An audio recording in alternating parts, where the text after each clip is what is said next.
Improvement Pill here. You know, I've talked about playing video games a couple of times on the channel before, and I usually frame it as a sort of bad thing, something that you should try to do less of. But to be honest, I actually still spend a fair chunk of my time playing games, and today I'm going to share with you exactly why I still do this. So the thing is, when I was growing up, I loved gaming. I remember when I got my first handheld device, the black and white Game Boy, when I was like 8 or 9 years old, and I would spend hours and hours every single day playing. My mom would tell me to go to sleep at night, and I would secretly turn off the lights, hide under the covers, but continue to play late into the night with a flashlight in my mouth. I would stay up way past my bedtime till like 2 or 3 a.m., barely get any sleep, and wake up feeling like a zombie because I still had to go to school the next day. When I got to high school, I became even more obsessed. I got a laptop and I was introduced to the world of MMOs, massive multiplayer online games, where I would spend hours every single day after school just grinding and doing quests, leveling up my character in-game, but never working on myself in real life. Later in high school, I got into a game called League of Legends. I would rush home the moment class was over and play for hours and hours until it was bedtime. I wouldn't start doing homework until it was already like 11 p.m.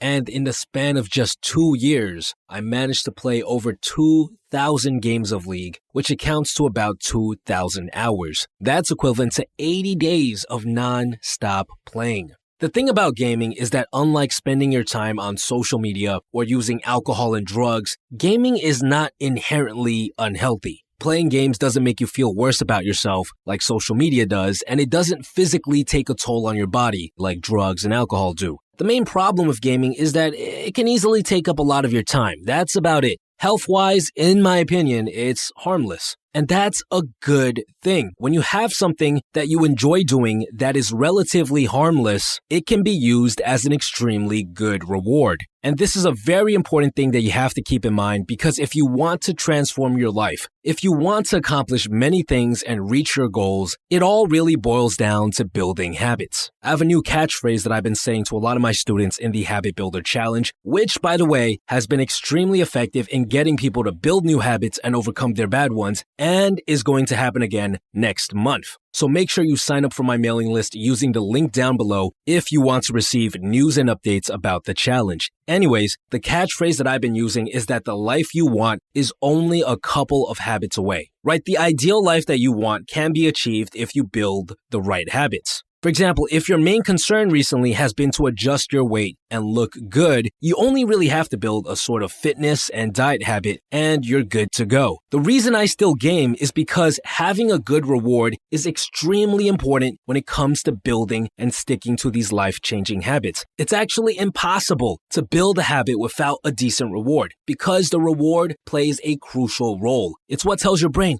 hey, this action is worth remembering. If we do A, B, and C, we get this great reward in return. So we should remember doing it. If you don't have a good reward, your brain will not strengthen the wiring for the habit, and sticking to the habit will never become easier. So when I started my self-improvement journey and I started building a bunch of habits, I actually did not quit gaming. I still played video games, but I did so more strategically. For example, after drafting the script for this video that you are currently listening to, I will get to play an hour of the game that I'm currently obsessing over. I've been thinking about it all day. It's a really good game, but I've been able to train myself to play the game only after I finish a big task, such as drafting an entire script. And this actually makes me want to get my work done even more. The better the reward, the easier it is for you to stick to your habit. People are often surprised when they find out how much time I spend on gaming or watching Netflix and anime or even going out to party, because those things are often associated with people who sort of just bum out and get nothing done. But what they don't realize is that the reason I'm able to work on so many projects and the reason why I see success in business is because I have good rewards. If you follow the conventional self-improvement feel-good advice where they teach you to just grind and grind and grind, you will most likely get burnt out. If there aren't enough rewards in your life, things that you allow yourself to enjoy doing, your mind will eventually reach a point where it says,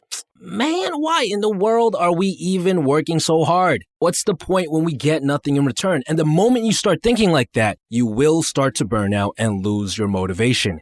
If you love gaming, you don't have to give it up to improve your life. You can still play, but train yourself to play after you get your next big task done. Train yourself to work hard and play hard. Your life will be much more enjoyable, and you'll actually get a lot more done. This episode was brought to you with the help of the guys at Audible. One of the most important things you should be focusing on doing this new year is to build good habits and get them to stick. And Audible is perfect for this. I use Audible all of the time because it allows me to listen to books whenever and wherever I want. It's way more convenient than pulling out a physical book. To help motivate you this new year, Audible is issuing a special challenge. If you can finish 3 audiobooks by March 3rd of 2020, you will get $20 worth of Amazon credit. Go to www.audible.com/improvement pill or text improvement pill to 500-500 to start listening today. You will get 1 free audiobook of your choice and 2 Audible originals for absolutely free. The book I'm listening to right now is The Attention Revolution by Alan Wallace. It's a pretty intense book that teaches you about different forms of meditation. Check it out if you're interested in that. And besides that, guys, stay tuned.